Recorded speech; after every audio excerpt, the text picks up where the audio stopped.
Wow, I didn't even know what to do with all this time. I mark it down as a special day. Okay, so text this morning is going to be Mark chapter 5. A really challenging text, and really just not a challenging text by way of hermeneutics, but a challenging text by way of topic, and discussing various things that are in this passage. But it wouldn't be right of us to ignore certain passages of the Bible just because they make us uncomfortable, or we would ignore large portions of it if that were the case. So Mark chapter 5, and even a little bit of the end of Mark chapter 4 as we discuss some things here. Now, you'll see I picked this particular incident with Jesus healing a possessed man in the tombs is also recorded in Matthew and Luke, but Mark gives us probably the best detailed account. But you can see, if you turn to, we're going to use some passages in Luke as well, but Matthew and Luke also record this, this encounter. But the first thing I want to do before we even start in Mark chapter 5 is to just back up into Mark chapter 4, the end of it. And this is Jesus calming the storm of probably a very familiar story that a lot of people know. So him and his disciples are on a boat. They're crossing the Sea of Galilee here, and this storm whips up, and the disciples are scared. They say in verse 38, "Teacher, do you not care that we perish?" And Jesus at this time is sleeping, and he awoke and he rebuked the wind and said, he speaks 3 words. He says, "Peace, be still." And the wind ceased, and there was calm over the water. And then he rebukes his disciples and saying, "Why are you so afraid? Have you still no faith?" And it was interesting that Todd was talking about fear, this morning, and talking about waves and an encounter with water. This is exactly what the disciples were experiencing at this time. And Jesus says, "Have you no faith?" And instead, here you see in verse 31, they were filled with great fear and said to one another, "Who is it then? Is this that even the wind and sea obey him?" So their fear gets transferred from the fear afraid of the water to now we're afraid of Jesus. Instead of having faith and trust in him, there's a fear. It's like, wow, this guy, look at the power that he shows over the sea and the wind. And then we're going to continue to see in Mark chapter 5, we're going to see him as well really show his power forth to his disciples in a really interesting encounter that we're going to read here with a man who's possessed. Now, I want to take a look at this. Now, I believe, just like a lot of you sitting here, and probably all of you sitting here, that the text here in the Bible is the Word of God. It's the inspired Word of God. It's the truth. Everything written in here took place. And we have an encounter here with Jesus, who's encountering a demon-possessed man here. And we don't typically talk about this kind of stuff in our churches or evangelical churches a lot. It's an uncomfortable topic. And it's uncomfortable, and there just isn't a lot of understanding about it. So we do one of two things. And C.S. Lewis in the Screwtape Letters, if you're familiar with that book, puts it one of two ways. C.S. Lewis says there are two equal and opposite errors in which our race, humans, can fall into about demons. One is disbelief in their existence, and the other is to believe and have an excessive and unhealthy interest in them. And you can see that today in our society, in our culture, we're just awash in occultism in a lot of different ways. The Eastern mysticism gets mixed in with a lot of different things, and so there's just this unhealthy interest in the things of the occult. And it can actually lead to demon possession, demon harassment, these things are real things. There's a spiritual realm, and there's a spiritual realm that's in constant motion and influx all the time around us that we don't see, but have a direct impact on the actions of what's happening right now. And it's a mistake for believers to ignore or pretend it doesn't exist, because it clearly does. I mean, God gives us these accounts in His Word to prepare us, or at least make us aware that these things are happening around us. Now, I'm not saying that believers can be demon possessed. That's not true. But they can be harassed. And if if you're dealing with the occult, if you aren't a believer in Jesus Christ, you are opening doors and playing with things you don't understand. That's why there's warnings all throughout the Old Testament, even in the New Testament, but particularly in the Old Testament, you're going to see a lot of that and God sets apart the Israelites, saying, don't mess with divination and sorcery and all these other things. He's saying it's bad news, and He condemns it very clearly. I think it's Deuteronomy chapter 25. There's a big long list. Don't get involved in these kinds of things. This is, pagan worship and things are going to create lots and lots of problems for you. Don't do it. You don't understand. God basically says, don't get involved. You don't understand the power and work behind a lot of these things. And some of these things mask themselves, and even the New Testament says that Satan masks himself as an angel of light sometimes. So some of these things are masked themselves as good things. But I want to also dial it back a little bit and just say that while this is true, while demons exist, while demon harassment exists, Satan's not around every bush. We live in a fallen world, and sometimes things happen because that's the nature of things. Some of the psychics that you read out there aren't necessarily in tune with anything demonic. It's just chicanery. They're stealing your money because they're smooth talkers. There's a lot of those. A lot of smooth talking con men out there, or con ladies that are prey upon unsuspecting or vulnerable people. So that's kind of a side note, but kind of like a warning that, like, we're going to be dealing here in this arena. But it's a mistake for us, again, as believers, to ignore and say that there's not a spiritual realm around us, or that demon possession and demon harassment aren't real, because they're very real. So Mark chapter 5, let's just read a couple of things here. Mark chapter 5, starting in verse 1. They came to the other side of the sea, so they just arrive after having this experience of the wind and storm is calmed. They arrive on the other side of the sea. Jesus had stepped out of the boat. Immediately, there met him out of the tombs a man with an unclean spirit. Now, when the Bible says unclean spirit, that means a demon. That means a fallen angel there. And this guy says he lived among the tombs, and no one could bind him anymore, not even with a chain. For he'd often been bound with shackles and chains, but he wrenched the chains apart, broke the shackles in pieces. No one had the strength to subdue him. Night and day among the tombs on the mountain, he was always crying out and cutting himself with stones. I'm going to stop there for just a second.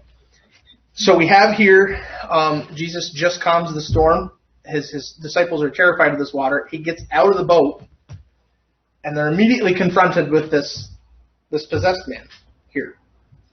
And this guy lives among the tombs. Now, if you know anything about Judaism, you know that it's bad to even touch a dead body. You become unclean, ceremonial unclean to touch a dead body. This guy is living among them. Okay, and this is just a really sad story of somebody who is, ostracized from society, and is forced to live in here, forced to live in this situation, forced to live among the tombs of the dead, and is in such anguish that he cries and screams day and night, and cuts himself with stones.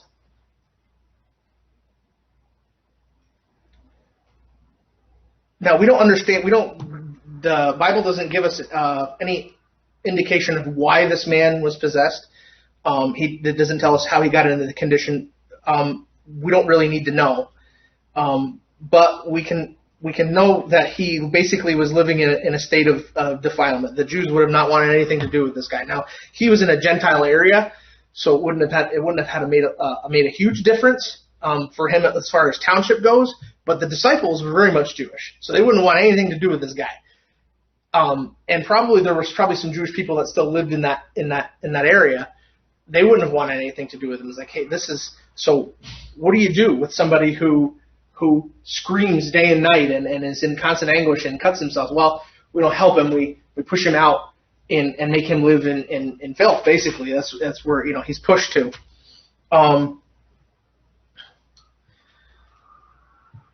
The man was a danger to others and to himself. So this is the justification, I think, for pushing that.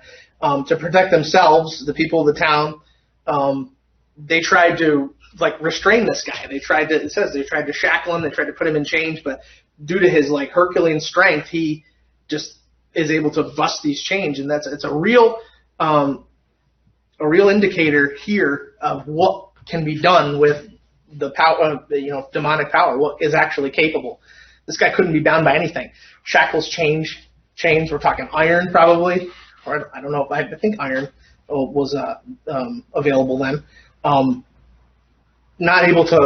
He's not able to be bound up at all. He's able to break everything. And think about, if you take a step back from just what's actually happening physically in the text, think about how Satan himself uses experiences like this. This experience particularly, but think about even in our own 21st century thinking about how Satan uses things like this to mar and deface the image of God. Okay? We as people, everybody is created in the image of God. So to do this to somebody who's made in the image of God is a clear mar on, is trying to mar the image of God to say, look, what I can do. Satan is actively trying to mar the image of God everywhere. Look at it around in our lives, in our societies today. What is being done to the family? What is being done to marriages? What is being done to unborn children? They're being slaughtered en masse. Divorces in record numbers. Father and motherless homes. Child trafficking is like its all-time high.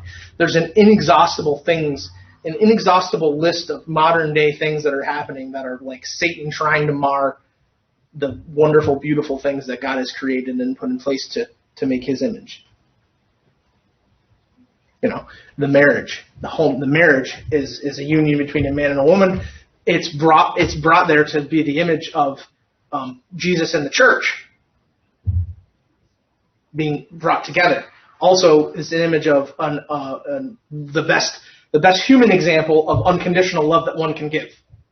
One would hope that who you decide to marry, that person you would lay your life down for, is the best human example that we have of what Jesus did for us, God's love for us in that image. So if Satan can mar those things and destroy those things, he's doing his best to mar the image of God, or mar the best examples that God has of his love for humanity by destroying it or perverting it or changing it. There's just a number of things that he can do. This guy in the text we can see is he's deranged, depraved, and he lives in filth and torment every day. Living my existence in a cemetery doesn't sound like something I would enjoy doing. Doesn't sound like, and we're not talking like our modern cemeteries. This is like, in a first century Judaism, first century Israel here, or Middle East. There's actual bodies there. There's actual tombs. There's not like cement lockers that we put bodies in and bury them and stuff. There's a real opportunity that you're going to come. It's probably going to smell all that great. And again, this guy is living in complete filth and torment his night and day. And so I just want to read verse 5 again. And always night and day he was in the mountains and in the tombs, crying out, cutting himself with stones. Mark gives us the writer, Mark, gives us a view of the guy's mental and physical state. He's rejected by society. He's uncontrollable. He's a danger to people. He lives among the dead in tombs and caves, howling and crying. And he's distressed and in misery, and he persistently cuts himself with rocks. I believe, again, the text doesn't say this, but as we look later on, I think there's a clear indicator that the ultimate goal of Satan possessing this man, or the demons possessing this man, was to end his life. I think that's the reason that he continually cut himself. I think this guy, this was, okay, we're going to do as much destruction as we can, eventually end his life, because we're going to read for it later in the text, when the demons are exorcised, they're sent into the pigs, and the pigs kill themselves. The pigs run off the cliff, and we're going to see that and talk about that here in just a few minutes. But how many of us ignore, I just want to bring this back to kind of today's application, how many of us ignore aspects of society that make us uncomfortable or scared? I'll use this as an example. When Pastor Martinez from City Rise from Albany was here, he had, I was talking to him and his wife in the foyer, and there was a great burden on their heart for the city of Albany. Now, having worked in Albany, downtown Albany, for a little while, there were some things down there that freaked me out. I would drive through downtown Albany with my windows up, locked. I don't stop. I go. But he's burdened for that. So for me, that was fear. But for him, Pastor Rob, he's compassion on these folks down there that are living in slums, that are living addicted to drugs and things. That was a real kind of reminder for me. Is like, how much do I reject parts of society that make me uncomfortable? And how guilty am I of pushing those people to the fringes instead of having the compassion of Jesus, which we're going to see here? We push those people. It's like, well, those people are dangerous. We don't want them around. So what do? We push them out to the skirts of society. Well, this guy was a real physical danger, and I'm not saying that we should run into real physical danger, but like, there's a real example here of no compassion for this man at all. Like, it's any encounter that this guy has with people aren't like, hey, do you need anything? Can I get you anything? It's like, all right, I can picture a group of them saying, we're going to go out to the tombs today and try to wrap this guy up in chains and see if we can restrain him. So that's his experience with people. It's like the next person that comes out to visit me here out in the tombs here, their goal is going to be to put me in shackles or chain me up to something.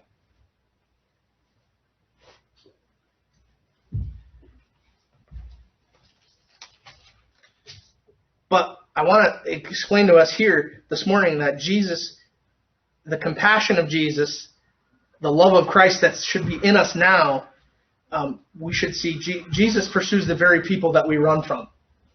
Okay? And Christ's call on us is to pursue those people as well, not to run from them. Again, I'm not saying that you should run into imminent danger where it's like, okay, if you do this, it's certain death. But what I'm saying is, how many of us really ask God, all right, what is it you have? What's the call that you have on my life? Who are the people around us that are really hurting that do need the love of Christ? And as we have people, have we pushed some of those folks that are really the neediest, pushed them to the fringes and say, those people scare us. They make us uncomfortable. So we can pretend that they don't exist. They're pushing them to the outskirts of society, so to speak. So this demon-possessed man in the tombs, again, is constantly like lashing out and enraged all the time. But we're going to see in verse 6, Mark chapter 5, verse 6, and when he saw Jesus from afar off, he ran and fell down before him, and crying out with a loud voice, he said, so you're going to see two different kind of things happening here. What have you to do with me, Jesus, Son of the Most High God? I adjure you by God, do not torment me. For he was saying to him, come out of the man, you unclean spirit. And Jesus asked him, what is your name? And he replied, my name is Legion, for we are many. And he begged him earnestly not to send him out of the country. So I'm going to stop there again. We see that instead of the regular interaction this guy has with people, he sees Jesus from afar off and rushes him. And I can imagine that the very first response from the disciples would have been like, this guy is going to come to do us harm, probably, but he falls down to worship or beg here at this time.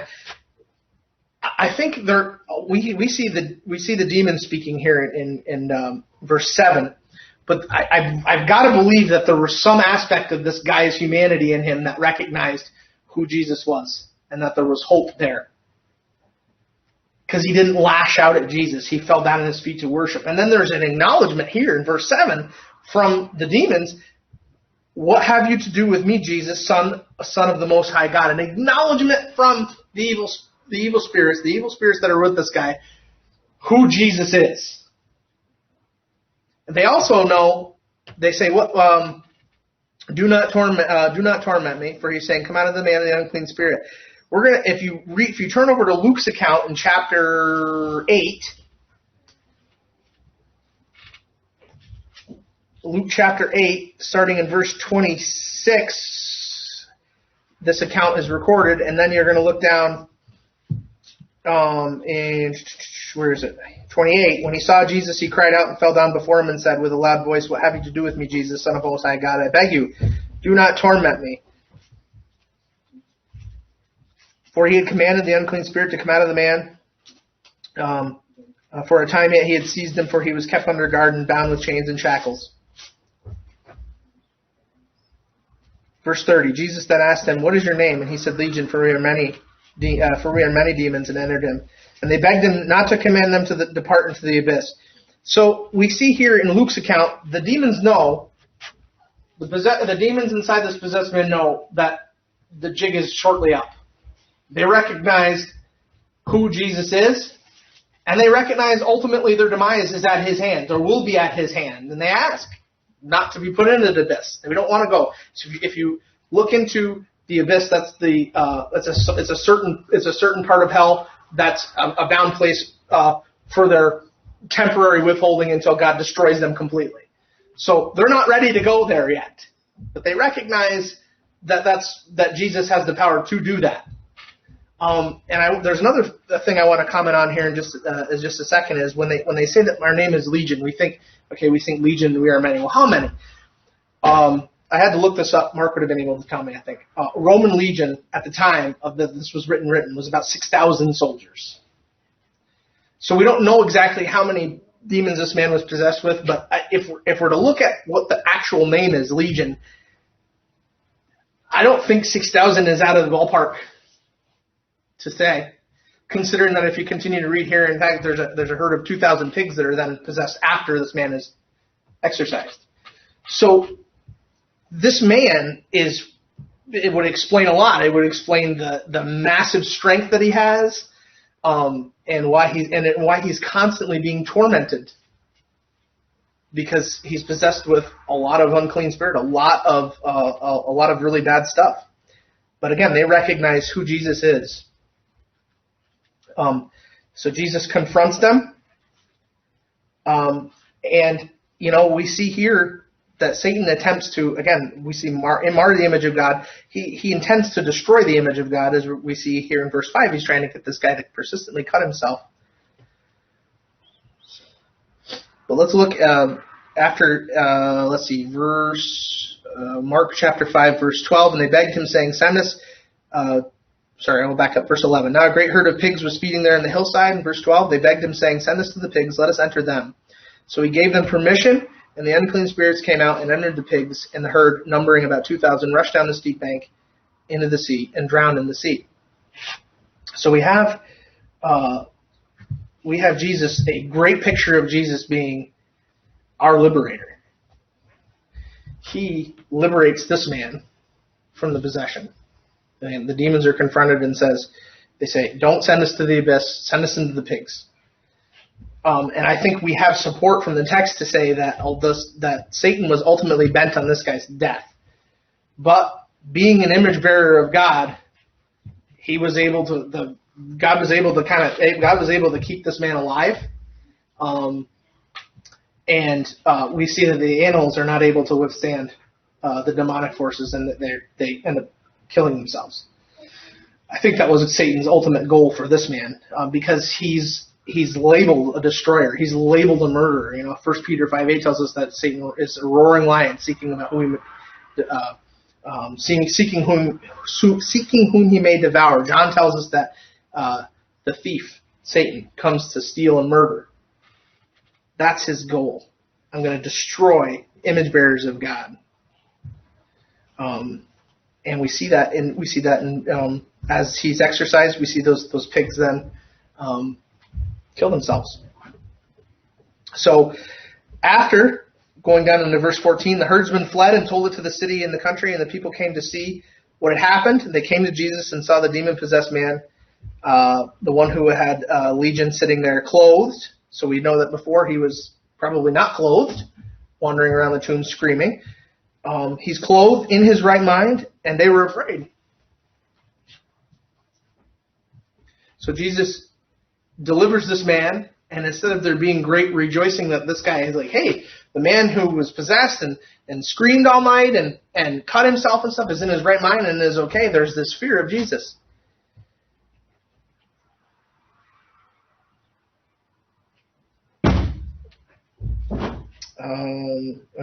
I lost my spot. Okay, close in his right mind, they're afraid. And those who had seen it described to them what had happened to the demon-possessed man and to the pigs. And then they began to beg Jesus to leave the region.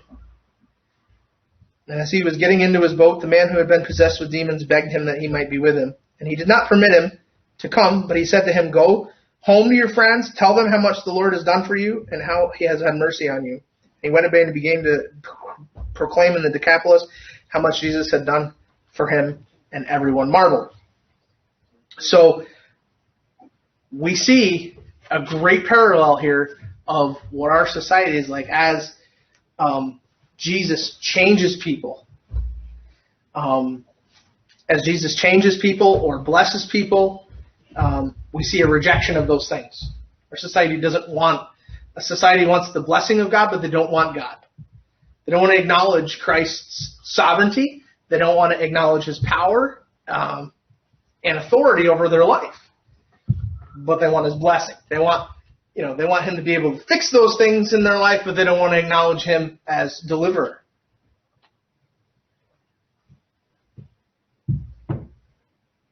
But we can see here the great power that Jesus has to deliver this man from, I'm going to go out on a limb and say, about 6,000. That's, again, I can't prove that from the text, but I'm going based on what we know probably at least 2,000, I'm going to go ahead and say. But upwards of 6. By speaking. And they notice the demons ask permission. Can we go? Please don't. Even they acknowledge the sovereignty and deity of Jesus Christ. This man is so thankful. He wants to follow Jesus. And Jesus says, no, go and tell people what I've done for you. How the Lord's had mercy on you. And that's just kind of like in our own lives. We're set free from the shackles. We're set free from the darkness of sin in our lives. Most everyone in this room, I believe that, sitting in this room has been done.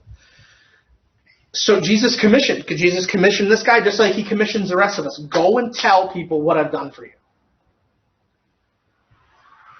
Go and tell people how the Lord has mercy on you. I think that's a great, great call to missions right here. This guy, this is a possessed man who everybody would know the markings of this guy's changed life.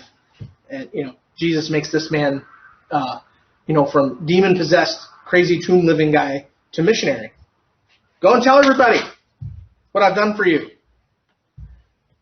So I think we should take a look at this and acknowledge the real reality of demon harassment and possession in the lives of believers. This is, believe me, this is actually a Western church problem. The churches over in Africa and Southeast Asia acknowledge this as a very real thing. They deal with it all the time. But the Western church, we pulled ourselves away and kind of said, well, that doesn't really happen. It does. Again, Satan's not hiding around every bush, but we need to acknowledge the reality of this here. But more than just the reality of the existence of demons, but the sheer power of the Lord and Savior that we serve. After reading through this passage again, there isn't anything that I can come in my life, anything that I can come up with in my own life that would supersede what this guy went through. And there's nothing I can say, well, God can't fix that in my life. I'm too broken. There's too this, that, and the other thing. Look, we have Jesus spoke 3 words in the preceding chapter of Mark to calm a storm, the wind and the water. Peace, be still. 3 words.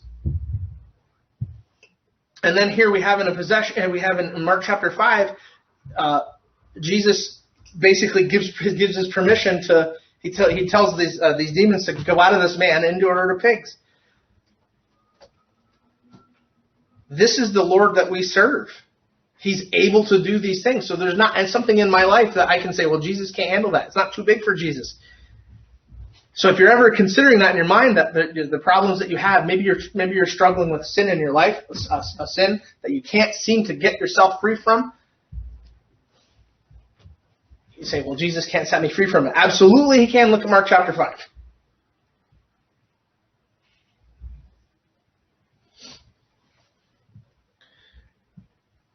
I think it's really cool, again, that even though